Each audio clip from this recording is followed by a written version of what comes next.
Oke. Oke, sudah terlihat jelas ya? Iya. Ya, selamat pagi teman. Terima kasih Pak Arman sudah bergabung di all hand meeting kami. Perkenalkan, saya Robin, saya yang akan hosting di all hand untuk hari ini. Oke, jadi Pak Arman ini adalah co-founder dari BUMD Transformation Center or BTC dan juga Head of CSID and Public Policy dari ITS. Pak Arman, bisa diceritakan sedikit tentang journey-nya Pak Arman dari ITS Innovation Partners Department? Ya, baik. Terima kasih Mas Robin. Assalamualaikum warahmatullahi wabarakatuh. Waalaikumsalam. Pagi, salam sejahtera dan sukses untuk kita semua atas invite-nya dari Mas Rama, kemudian dari tadi Mas siapa tadi?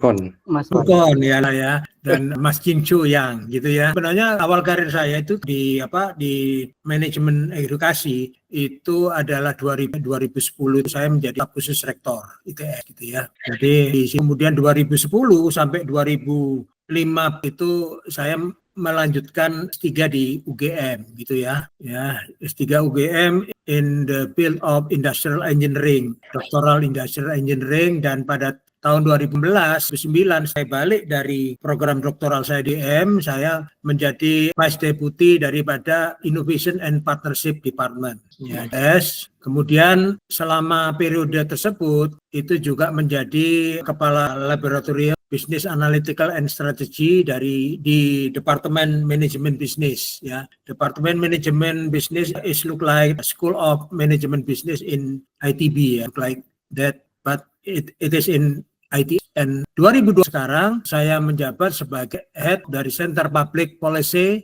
on Business dan Industry, berarti ya. Nah, di sini sampai 2000 sampai itu 21 saya menjadi EIT founder untuk legal bisnisnya. Kemudian ada yang kita buat antara lain Metaverse Learning Center, kemudian juga BUMD Transformation Center. BUMD di badan daerah. Jadi kita mengisi bantuan BUMN dengan BUMD sebagai hub dan dengan desa yang di bawahnya. Kira-kira seperti itu. Ya, Pak Arman, atas sharing journey-nya sangat inspiring sekali dan insightful untuk didengar karena dari awal sampai akhir karirnya sangat diverse menurut saya, dari area bisnis, teknologi, dan juga policy making. Saya ada beberapa untuk Pak Arman tentang journey-nya. Saya curious tentang lesson yang Bapak sudah pelajari tentang bridging data analitik dan policy making. Ya, Pak Arman, silakan. Iya, baik. Jadi kalau kita berbicara policy making, kebetulan pada tahun 2020 itu saya mulai ditunjuk Ketua Pusat Kajian Kebijakan Publik ITS gitu ya. Kalau itu CSPP ya, Center of Study Public Policy gitu ya. Nah, sekarang 2025 itu jadi Center Study of Industrial Policy, Industrial Development and Public Policy ya. Sedikit berubah karena tahun 25 sampai nanti kami itu menggarap bidang tidak not just only research but also community development ya, Mas, kalau bahasa Indonesianya gitu ya. Jadi public policy itu sebenarnya kita membuat suatu rekomendasi ya, akan policy brief yang berbasis inovasi ya, sebagai kompetensi yang ada di engineering yang ada di ITS. Sehingga poin daripada publik yang kita kembangkan sedikit ada di UI, di UGM, UI dan UGM dikembangkan oleh bidang ataupun bidang sospol gitu ya. Kalau di kita ada poin untuk mendevelop public policy yang bagus. Yang pertama, selain dari yang biasanya juga oleh perguruan tinggi lain, aspek lingkungan. Kita aspek bisnis dan aspek innovation. So ada 4 ya, 4 factor that can be choice ya, to be a policy brief ya, or making policy brief ya. Tadi aspek hukum, regulation, kemudian aspek ya environment, ketiga adalah aspek bisnis ya, berbuat masuk gitu ya, innovation. Dan innovation ini yang kami kebetulan Magister Innovation Services and Public Policy, Magister Inovasi Kebijakan Publik ITS S2 ini. Jadi 2 itu founder kami gitu ya. Kemudian dari situ kita melihat bahwa public policy ini sedemikian rupa nantinya government office itu punya best understanding dengan dunia bisnis gitu ya. For example ya, ini Mr. yang ketawa ini ya. For example kalau namanya di Nanyang University of Singapore, dia punya yang namanya ya dengan Kennedy School of Business. Kalau Kennedy is just only government official mindset.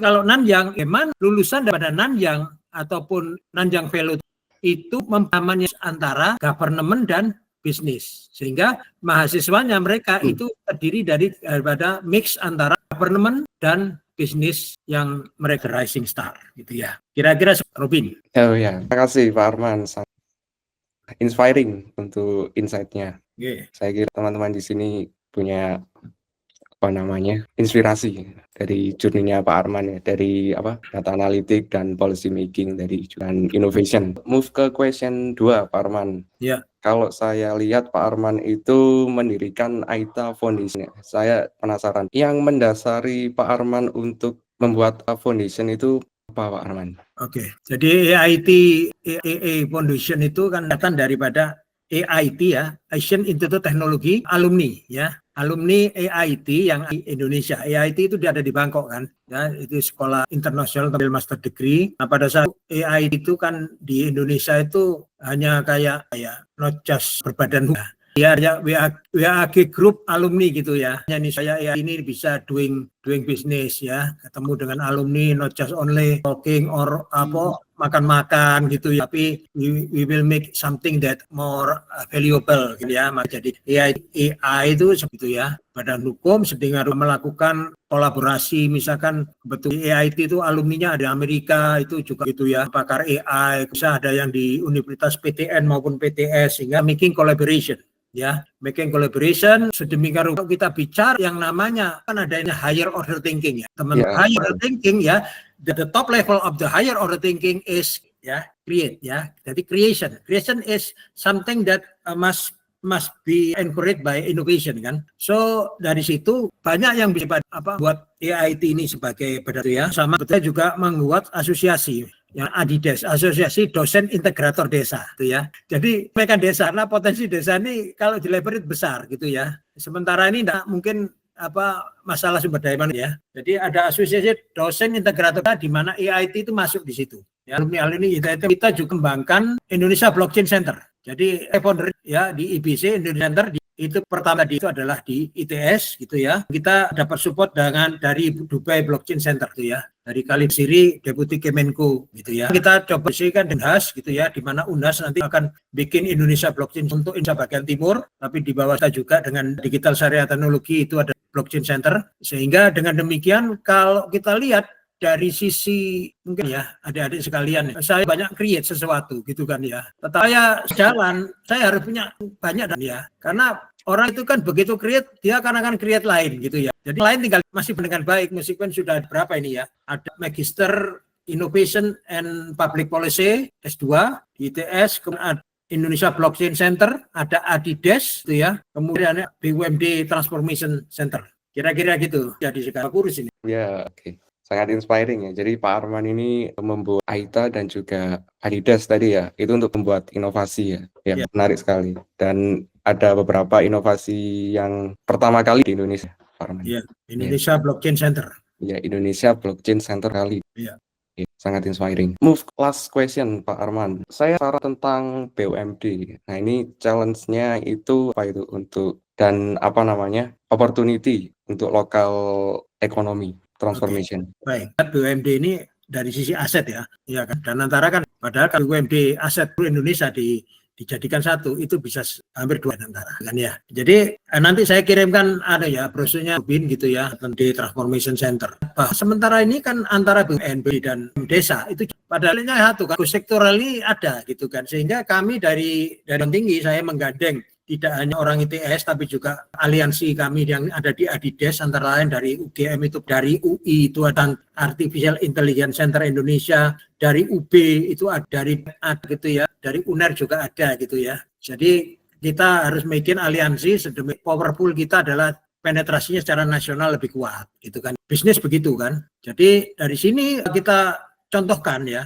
Misalkan BUMN ada yang Mas, UMN pangan apa ya? ID Food kan ya, ID. Nah, sekarang kan ID Food itu sendiri tanpa dukungan di bawah, tidak mungkin kan? Maka kita butuh ya BUMD yang bisa mensupport performan daripada ID Food ya, klaster pangan, sedemikian rupa BUMD tadi itu akan menggerakkan BUM desa, badan usaha milik desa yang dengan pangan, ya dengan padi, sedemikian dia bisa mensuplai kebutuhan nasional pun ekspor daripada BUMN pangan. Yang industri beda-beda nanti, ya kan ya. BUMD-nya apa, ya? Desa yang industri kan di Jogja, yang industri hubungan dengan kulit gitu ya, pengembangan produk-produk kulit dalam betul. Ini kan Trump lagi bikin namanya reciprocal ya. Semoga dengan adanya transformation center ini kita memenuhi tujuan daripada produk-produk pangan khususnya dan produk dari dalam negeri dengan kualitas yang nanti akan disentuh lebih baik lagi. Seperti itu kira-kira. Ya, sangat insightful lesson-nya. Kita tahu kalau BUMD ini membuat critical role dan meaningful local economic progress. Mungkin dari teman-teman ada yang ingin bertanya ke Pak Arman secara langsung. Sudah habis. Ya, Bu Vidi, silakan. Oke. Iya, selamat pagi Pak Arman. Pertanyaan saya simpel sebenarnya Pak, karena saya orang teknis juga. Soal data, mengerti atau mungkin statistik itu biasanya objektif dan deterministik. Dengan bisnis harus ada hal yang kita adjust. Nah, dalam posisi sebagai seorang media kata dan redaksi, apakah rekomendasi kita itu harus selalu 100% berdasarkan data gitu? Mungkin pertanyaan saya seperti itu. Atau ada kondisi lain Pak Arman yang data kondisinya ini harus di-adjust sedikit seperti itu Pak. Mungkin pertanyaan dari saya, terima kasih. Baik, terima kasih Mas Vidi. Pertanyaan inti data transformation. Pertama itu data diolah jadi information. Information diolah jadi decision making kan ya. Decision making itu diolah jadi kewisdoman kan, yang puncaknya gitu ya. Kalau tentang wisdom itu kan adjustment ya. Adjustment antara konsep apa yang kita putuskan itu agar sebuah wisdom ada satu multiple kriteria, multiple stakeholder, multiple shareholder sedemikian rupa sehingga kita bisa mengahwa wisdom itu kita dalam konsep matematikal itu teori gitu ya. Win-win solution. It means that win-win solution akan membuat seorang pebisnis bisa melihat peluang yang dengan melakukan dengan pihak lain. Seperti Mr. Yang ini ketika kita diskusi, wah ini mungkin beliau pemikiran ini gimana BUMD atau Indonesia very wise. Indonesia blockchain bagaimana bisa dipakai sebagai bagian daripada Web3 daripada dia kan to make security system more better. Well, menurut saya ada banyak ide, tapi saya terus ingin apakah pertanyaan dengan teman-teman di sini di Bukit Vista ya. Jadi I think that's a really good question. So whether to trust data or to trust the kebijakan ya, the decision making process. Okay, let's go with the next question ya. Biar di sini ada sampel dengan pertanyaan. Ya, terima kasih Pak Arman atas jawaban dari jawaban. Masih ada waktu sedikit mungkin dari Marcel dari angkat tangan. Silakan. Halo, selamat pagi Pak Arman. Pagi.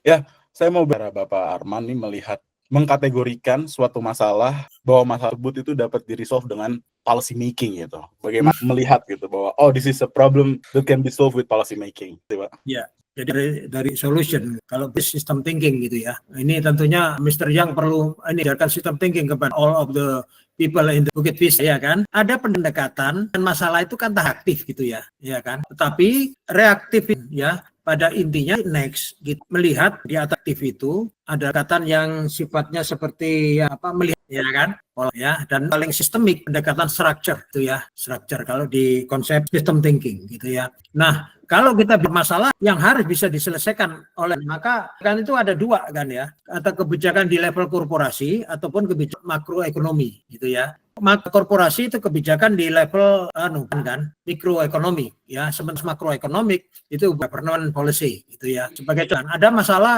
di Bukit Vista gitu ya, berhubungan motivation gitu ya. Karena solusinya apa gitu ya? Misal dari sistem insentif ya, not just only giving cash ya, mungkin didesain ya performance based revenue system ya. Sebagai contoh ya, ada gaji pokok, kemudian ada mungkin gaji yang berupa kinerja, performance gitu ya.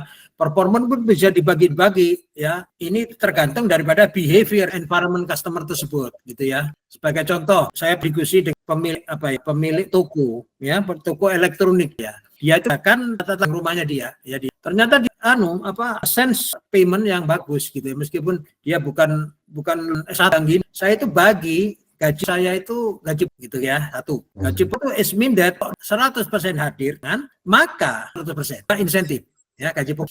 Kedua, kalau dia ada absen dan absen itu tidak dipotong otomatis ya. Yang kedua adalah apa? Ada gaji harian. Ini yang sulit mungkin ya. Gaji harian itu berhubung yang harus ngambil istrinya. Jadi kalau itu datang ya, ngambil gaji untuk belanja harian. Mohon maaf. Zaman dulu 10, jadi istrinya ambil. Nah, dengan cara demikian, dengan melibatkan istri, maka milik itu dia sama istrinya itu dikeroin badan sehingga lebih sehat. Tidak ada dia. Jadi gimana caranya? Kerja Sabtu Minggu, dan cuma kerja, maka dia akan bonus lagi. Bonus ini untuk apa? Agar main-main ke mall atau intinya. Sistem seperti ini ya, policy yang itu melibatkan dirinya sendiri, pokoknya melibatkan keluarganya, anaknya.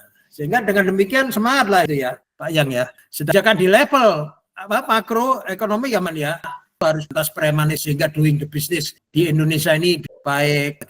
Kira-kira begitu.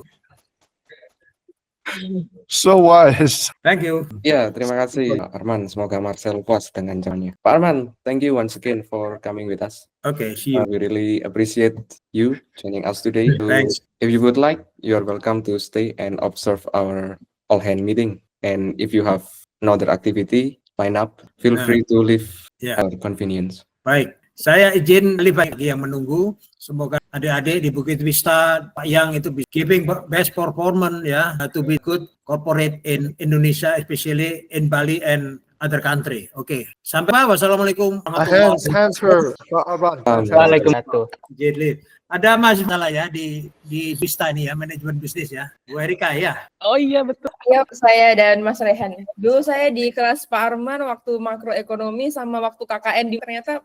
Oke. Ya, terima kasih. Baik, monggo izin leave. Lincoln. Okay. That's cool. Okay. Wow. All right. That's incredible. Good job, guys. Who brought Pa Arman to be our inspirational speaker? Rama. Oh, he's doing pretty good right now. Okay. We truly have some next level inspirational speakers, guys. Okay, how's everyone doing? Okay, here, let me show you where, since we're talking about university, this is where I used to spend my time when I was in university. So I'm at Corey Hall. Corey Hall is the electrical engineering building here at UC Berkeley. And I just had a most amazing 2 hours. I met like 3 billionaires. Yeah, it was pretty amazing. Let me show you, all right? So a few people who are pretty noteworthy. I got them on my phone. Actually, a lot of good people. Let me introduce them. Okay, here's the first one. You guys ready? Yeah. All right. So let's see. This is Pontas and Ting Sutarja. Sutarja, if you don't recognize the name, is actually an Indonesian name. So Sutarja and his wife and his brother donated, I think, about like $50 to $100 million to the University of California for building engineering centers here. So pretty cool, right? And then right down, this is Ken Singer.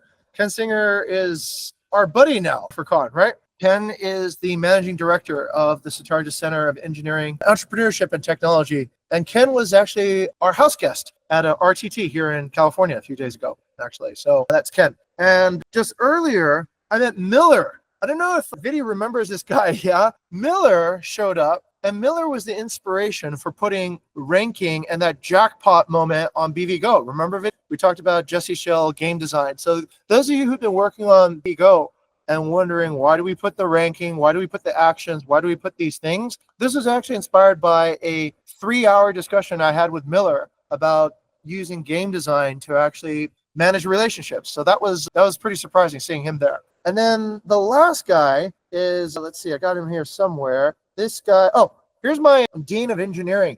So this is the chair of the engineering school. Her name is Sujay King. If you don't know Sujay King, she did something that we all probably, all these people did something that you're actually using right now. Sujay King invented the FinFET transistor. The FinFET transistor is part of the reason why we're able to have such powerful MacBooks now. So she got the transistor to be smaller and smaller and smaller. And so that innovation led to mobile computing, high-powered, low-energy computing. So that was her just a few moments ago. And then the last guy that I just met was, let's see if I got him here. One more. Okay, where'd he go? One more. There's one more in here. Last guy is, this guy, Paul Jacobs. Okay, Paul Jacobs was the CEO of Qualcomm. Qualcomm, if you don't know, is another reason why I'm able to talk to you, because Qualcomm works on the parts of the iPhone that actually communicate with the cell phone base station. They're the only component in the Apple ecosystem that everyone, even Apple, has to buy, right? So pretty inspirational. Like, met all these guys. And just the other day, I don't have his picture, but I met the chief technology officer of the CIA. So yeah, pretty nuts. He was the husband of a program that Eka's volunteering for. Anyways, okay, all right, let's go ahead and get started. So I think it's a good thing to do the inspirational speaker program, guys. I know it's probably a lot of work, and I really appreciate the work that goes on behind the scenes to the HR and PR team for organizing this. It's this, isn't it? It's like the people that you hang out with start becoming the people that you start becoming more like. So if at the inspirational speaker, you're talking to the heads of, let's say, education in Indonesia, you're talking to people who are leading the entertainment sector, you're talking to people who are really making movements, then I think the process of innovation, the struggles that you go through, the culture that we're building here, it doesn't seem so strange anymore. It seems actually like, yeah, that's what people who want to actually build cool things, that's normal. Hopefully that imparts a little bit on how we approach our work, our life day to day. Okay, all hands is really simple.